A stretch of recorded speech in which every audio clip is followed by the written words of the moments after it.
let's talk about the supplemental, because you wrote a piece just, I don't know, an hour ago about what, as far as I can tell, amounts to a Biden cave on the border. And you write that it's a sort of a classic Biden move, where it's almost done for the sake of almost like some notion of bipartisanship. There was a story that that I also read about the border, that there's real concern that I guess this came from Semaphore. Let me just give you this quote, and then you can talk about the process as you understand it. Aaron Reichland Melnick, a policy director at the American Immigration Council, noted that the Supreme Court has heard 3 cases over the past 5 years dealing with immigration about the placement of the letter A in one portion of the 1965 Immigration and Nationality Act. And the issue there is, and you bring this up in terms of like, how do people try and fix immigration in a matter of like a week and a half when it's been a problem that's been dogging people, is that they are drafting legislation right now so quickly that I don't think people appreciate this about statutes enough. They're drafting it so quickly that they can't really get experts in there to look at it, to really understand what it's going to mean once it gets challenged. All these things always gets challenged. I mean, like, I know this as the son of a lawyer who wrote contracts, that like contracts are, you've got to be very specific. You've got to, each word means something in the legal vernacular. And these contracts only get scrutinized if there is a problem. And then the level of scrutiny they get is not anywhere near what a statute about immigration is going to get. And so they really have no idea what they're doing in terms of the implications of these things, because they're not bringing in experts. I mean, that's all definitely true. I guess I would be more worried about that if I actually thought it was going to pass. All right. Well, fair enough. Take us through the whole thing. The reason I don't think it's going to pass is that I see no difference between this effort, other than the fact that it's rushed, like you say, and other efforts that we've seen over the last 3 presidencies. So in 2006, you had this, I think it was called the Comprehensive Immigration Reform Act of 2006, between Bush, McCain was very involved. It was a tough negotiation between the Senate and the White House. They get 62 votes. They pass this thing. It had a path to citizenship. And the House is like, we're not doing it. In 2013, you had Obama and the Senate really put their heads together, put together this comprehensive immigration reform bill. It got 68 votes. It had a path to citizenship for after 13 years. So it was barely a path to citizenship. Right. And then a bunch of punitive border security measures. And the House is like, we're not doing it. And so now we have this negotiation between the Senate and the president trying. Now there's no path to citizenship. There's no difference, no new path for any migrant coming in. It's purely punitive. It's just trying to stop people from coming over. And the Senate has said, we're not interested in that. We're interested in our bill. That's the only way you're going to get money for Ukraine, which is the trade here, is a border policy deal for Ukraine. They say they want our bill, which is much more punitive than anything Biden has put on the table. And the House has left town. So what are we doing here, I guess is the question. I think you can learn some lessons from this, though, right? Because in the last 20 years, what has happened is, as the hardliners, the anti-immigrant forces in the House have said no, the deal has got more and more and more and more punitive, right? It's just gotten worse from the perspective of the balance of, adding a path to citizenship in exchange for some sort of border security thing. And now it's that is 0 on the path to citizenship level and about 100 on the border security thing. And so you ask yourself, why? Why are we doing this over and over again, and everything gets worse and nothing really changes? And I think you have to look at how Biden has handled the border, and how the Democrats more broadly have handled the border as a policy.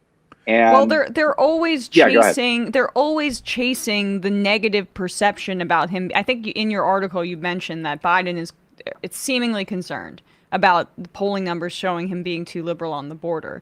And there's no foresight. It just drives me insane of providing a counter narrative. They see this degradation, and yet they're consistently trying to move towards the right, as opposed to being like, what is our alternative vision? I mean, I think Obama tried that with the Dreamers, but Biden seems to have abandoned it altogether.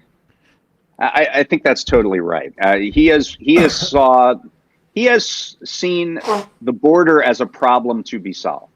That's it. And he's seen it as something that he wants to get off the front page, which is a ludicrous notion, right? Like, if, let's say that there's a world where this deal actually passes, do you really think that Fox News is now going to run stories about how great the border is now, that there's flowers and rainbows at the border because of this deal?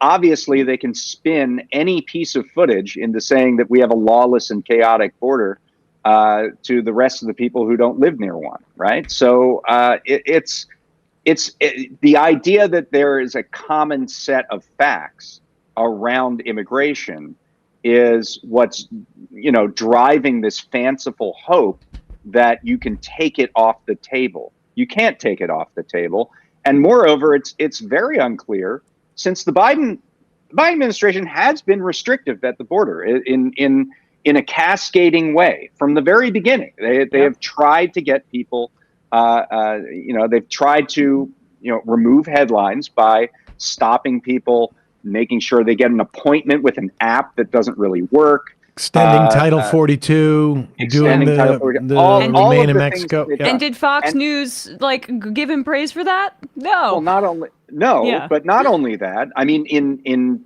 tangible terms, every time they've made a change to the policy, there has been a short drop, a temporary drop in border crossings.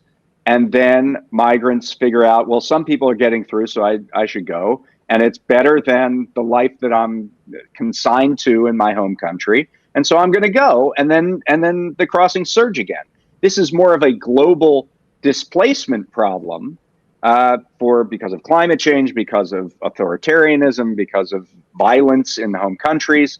And it's an infrastructure problem in that we don't have the resources to deal with the number of people coming over. It is not the Customs and Border Patrol isn't being mean enough problem. The problem is much different than that, much broader than that. And no opportunity to try to shut the border is going to change that. And there's also this dynamic where, I mean, you mentioned the two prior attempts, and all I can think of is in 2006, it was Levin and Laura Ingraham who really sort of undercut George Bush. I mean, the talk radio just hammered him. And then in 2013, we were mentioning, I remember Marco Rubio was champion. This was going to be Marco Rubio's day, and he was going to, this was going to catapult him to be a statesman. And it literally, his career has never been the same. He had to backtrack off that and walk away from it. And structurally, there's it is easier for the right on this topic insofar as all they need to do is nothing. And the problem gets, increases and metastasizes in terms of we're not providing a path to citizenship. We're not providing resources in which to follow our own statutes here. And there's never been, and this is what you're not just our own statutes, but international law. Yes, by the way, and around asylum. And you make this point in your piece, and Emma was just making it. There has not been a concerted effort by the Democrats to create a narrative, any type of narrative around the reasons why immigration is good. and why it's not just how do we deal with this problem, but rather how do we reinterpret this phenomena, if you will, as something that is positive, and how do we make it work within the context of our country and benefit from it? And that's why public polling shows that the border is out of control and policies are bad and immigration is bad, because they're getting no other information than that. So that's where the direction is. And now the one other thing on this that needs to be said is that you can definitely spin an argument that, well, Republicans have kind of turned against funding for Ukraine. And so this is a convenient way for them to point fingers elsewhere on that by saying, all we want is a deal of immigration reform, border reform in exchange for the Ukraine money. We'll give you that money. All you have to do is solve this unsolvable problem that we've had for the last 2 decades. You could say that. However, the person that actually tied those two policies together was Joe Biden. So the initial supplemental request had 4 things. It had money for Ukraine. It had money for Israel. It had a little bit of money for Taiwan. And then it had money for border security. And the reason it did is Biden thought, well, maybe I can peel off a few Republicans this is what's so by adding border security about money. This guy's negotiations. He walked right into that, and they said, oh, borders on the table? Okay, give us this, and this. And this he walked into this box. Wait, I mean, this is the story of, putting aside ideology and whatnot, who knows, right? But putting aside all that, this is the story of Joe Biden's entire career in terms of negotiations, it seems like. This is why the guy who McConnell sought out to go behind Harry Reid's back when the great bargain, the grand bargain was on the table. And ultimately, Social Security was only saved by the Freedom Caucus, who refused to say yes to anything. But here he is right here going in, pre-negotiating something, thinks he's being clever and dealing with the Senate from the 1950s, essentially. And I'm going to show my goodwill. The same sort of thing with Israel. If I get in close with them, when it's time when we need to, cut things off, they're laughing at him right now in Jerusalem. They're just laughing at this guy. And by the way, the McConnell parallel is very salient here, because 2 weeks ago, these talks were going absolutely nowhere. They were being conducted by Chris Murphy for the Democrats and James Lankford, a senator from Oklahoma, for the Republicans. And McConnell got up and said, the only way this gets done is if Joe Biden gets involved. And because Joe Biden gives us the store, and that's the only way that he's going to give us everything we could possibly imagine. And indeed, he has been trying to. And if there was, a House that had any level of sanity around this issue, or a House, I should say, maybe that doesn't want the issue as an issue rather than to fix it, then McConnell would have won this fleecing. And I'm sorry, for all of his time in Congress, does Biden not want to just try to play out a little bit what it's going to look like for the House Republicans to continuously hold up billions of dollars in aid to Ukraine and obviously to Israel when look, I understand the Republican Party is fashioning itself as isolationist in some circles, but in the end, the defense contractors want to win out, and they want that package going to Ukraine for sure. Well, they certainly passed $886 billion for the Pentagon just 2 days ago. So certainly the power of the defense industry is shown there. And by the way, why can't a little of that money go to these important foreign policy challenges if you really needed it? That's the question I always ask. So, what do you need a supplemental for? Is it your sense that the supplemental is dead in the water? I don't see it getting unstuck. Now maybe after this negotiation plays out and the House Republicans scotch it, that maybe they take the position that Emma suggested they take and just tried to blast Republicans on this isolationism and lining up with Vladimir Putin or whatever. It's hard because you have two different wars that they're trying to fund here, and one of them Democrats aren't really interested in lining up with what Biden wants to do, which is give billions more dollars to essentially commit genocide in Gaza. Yeah. Do Democrats not want that? Bernie was the only Democrat. I'm talking about more the rank and file than lawmakers at that point. Well, I'm curious though about your assessment of, yes, the rank and file, but like your assessment of the split in the Senate, because Bernie was the only senator to vote against that package, and in the House, obviously, there's around a couple dozen in terms of opposition. Yeah, I mean, it's very hard to divine exactly what's going on there. I guess Jake Sullivan talked to Netanyahu and said this has to end in a few weeks, and Netanyahu said, "Okay, I'm going to go back to throwing bombs down now." So it doesn't look like this vaunted control that the White House thinks they have over Netanyahu is at all in evidence. At that point, Democrats are on the sidelines. I mean, if Netanyahu obviously has the continued firepower without $14 billion. And by the way, let's not forget that Joe Biden's administration circumvented federal law to supply, I believe it was tank weapons, to Israel without congressional authorization. And so he was willing to do that in support of this, despite claiming that, they're getting uneasy and things need to wrap up. And we spoke to Ari Talani at Women for Weapons Trade Transparency. And apparently, another sort of feature of our empire is that we have essentially a huge weapons cache.